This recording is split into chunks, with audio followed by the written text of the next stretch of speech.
Welcome to the Get Fit Guys, quick and dirty tips to get moving and shape up. My name is Brock Armstrong, and I'm the Get Fit Guy.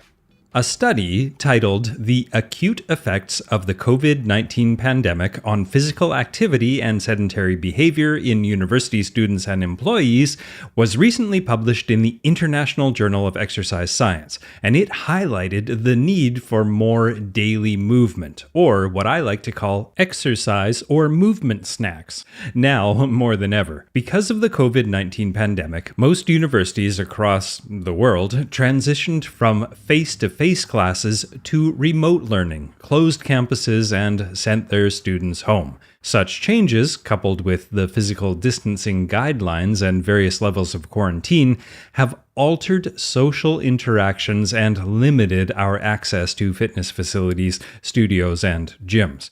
And it's not just university students either. Younger children have had a more sedentary time during the pandemic as well. In fact, the CBC, the Canadian Broadcasting Corporation, reports that just 5% of Canadian children met basic physical activity guidelines early on in the pandemic. And another study on older adults called The COVID-19 Pandemic and Physical Activity reported, and I quote, "Unfortunately, modern lifestyle behaviors promote physical inactivity and sedentariness. These poor lifestyle behaviors are intensified by social distancing and self-imposed or government-mandated quarantine measures intended to reduce COVID-19 spread." Now, in case you didn't guess, and I know I probably don't need to even say this, but I think this is a big problem. Both social interaction and access to exercise facilities promote physical activity, and despite my constant nagging, many people still are of the mind that a gym, club, or studio is the best and perhaps the only way to get physical movement into your day. And worse yet, that once you've checked that off of your to-do list, you are free to loaf about for the remainder of the day. Now, if you've been following me for any amount of time, you know that I believe that first and foremost, we must live an active lifestyle, and dedicated exercise time can take a back seat. Well, the past few months have made it even more evident than ever that more of us need to adopt this philosophy. Now, recently, a group of Kent State University researchers took a close look at the impact of these pandemic-related changes on overall physical activity and daily sedentary behavior. The researchers looked specifically at the amount of sitting and the amount of exercise that is now being done across the university population. Now, to get to the bottom of this issue, the researchers did a survey version of a before and after comparison. Based on the reports from their participants, they found that the students and staff were sitting for nearly 8 hours more per week after they transitioned from face-to-face classes to a more remote learning.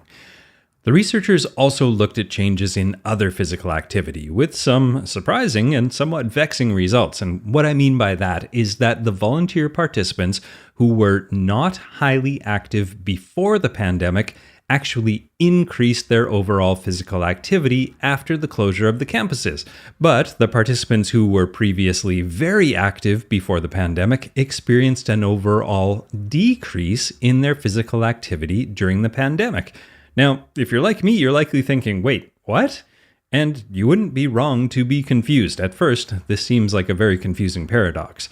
Health and Human Services professor Jacob Bartley, PhD, told Science Daily, and I quote, "It appears that participants who were most physically active before the pandemic may have been the most negatively affected." Now, Dr. Barkley went on to explain that the fit folks who were more accustomed to using the fitness facilities were at loose ends when the gyms were suddenly closed when the pandemic hit. Which makes sense. Personally, I received many panicked emails and messages on social media asking me to create more at-home workout videos to help these unfortunate gym-reliant people maintain some level of fitness sanity. But the results from the participants who were less active before the pandemic were more surprising and confusing.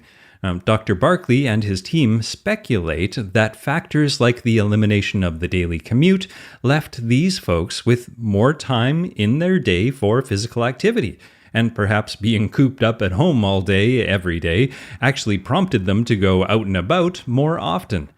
The researchers also highlighted that the overall increase in sitting by over 1 hour per day is perhaps even more concerning due to the fact that sitting is associated with a whole bunch of health risks, including cardiovascular disease, diabetes, high blood pressure, high blood sugar, excess body fat around the waist, abnormal cholesterol levels, and even an increased risk of certain types of cancer. Now, Science Daily reports that the researchers suggest that while many people experienced and may continue to experience challenging pandemic-related changes to their daily routines, it is important that we all work to maintain positive health behaviors despite these challenges. Now, the Kent State researchers recommended the following. Number 1, try to minimize sitting for extended periods of time, and when possible, add in some exercise at home or outside. Number 2, for those who are still working or taking classes remotely, try incorporating a standing desk into your routine and/or plan breaks where you get up and you move away from your computer. And number 3, breaking up your sedentary activity by adding some physical activity will not only benefit your physical health, it can improve your cognition, productivity, and reduce stress. The researchers concluded, and I quote, "There are likely lots of us that could use some stress relief right now, and getting up and moving can provide just that." Now, for those of you who just heard me read these researchers' recommendations and are thinking, okay, so how the heck do we do that?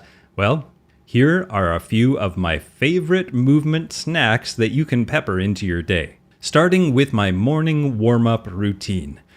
Pretty much every morning, the first thing I do is my full body warm-up routine. I start with my feet and my ankles, then I move up to my knees, my hips, my lower back, my mid-back, then my shoulders, arms, neck, and even my face. Many of us carry a lot of tension in our face muscles.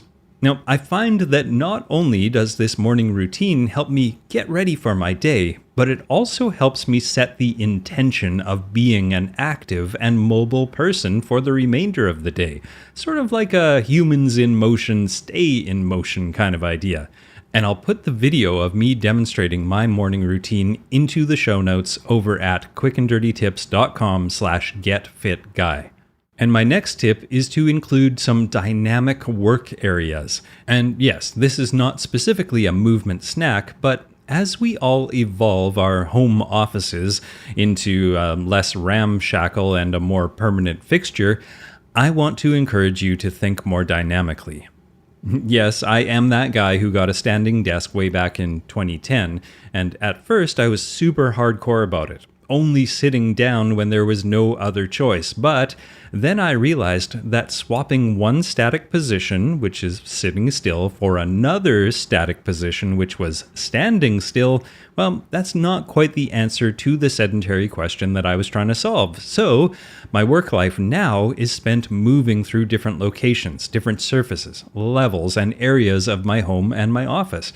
And because I have a chin-up bar in my office doorway, I can even swing and dangle from time to time. So, to combat this increased amount of sitting, I encourage you to sit, stand, kneel, squat, dangle, and pace throughout the day. And I'll put a video of my dynamic workstation into the show notes, again, at quickanddirtytips.com/getfitguy. Now, this next one is a great movement snack, and it's called hip hinges. The Journal of Strength and Conditioning Research has written about how beneficial this thing called a hip hinge is. And to do a hip hinge, you just bend forward at the waist, and then you reverse your position and push your hips forward. And you just keep doing that back and forth with or without your arms. You can do it with just your body weight only, or if you want bonus points, you can use a little kettlebell or just a bag or a backpack to do the hip hinge movement called a kettlebell swing. Now, Whether you do the regular bodyweight hip hinge or you do the kettlebell swing, I suggest that you set a goal for yourself of doing at least 10 at a few points during the day. That's it. And keep in mind that it will only take you about a minute to do 30, so this will not put a big time dent in your day. And again, I'll put a video demonstrating how to do this in the show notes at quickanddirtytips.com/getfitguy. Now, here is one of my favorite movement snacks, and it is just simply going for a walk. As far as getting some full body and weight-bearing movement into your life while also being able to get stuff done, well, nothing beats going for a walk. After all, it is a superfood because it can help you maintain mobility, de-stress your mind, lower your blood pressure, and reduce your risk of a bunch of chronic diseases. Walking truly is one of the simplest activities that you can do to boost your health and well-being. And here's a pro tip. If you want to take it up a notch, add some weight by carrying a bag or a backpack. That way you can get your movement snack done while also completing the task of, say, buying your groceries. And I'll put another video in the show notes all about that. And my next movement snack suggestion is just to use the stairs.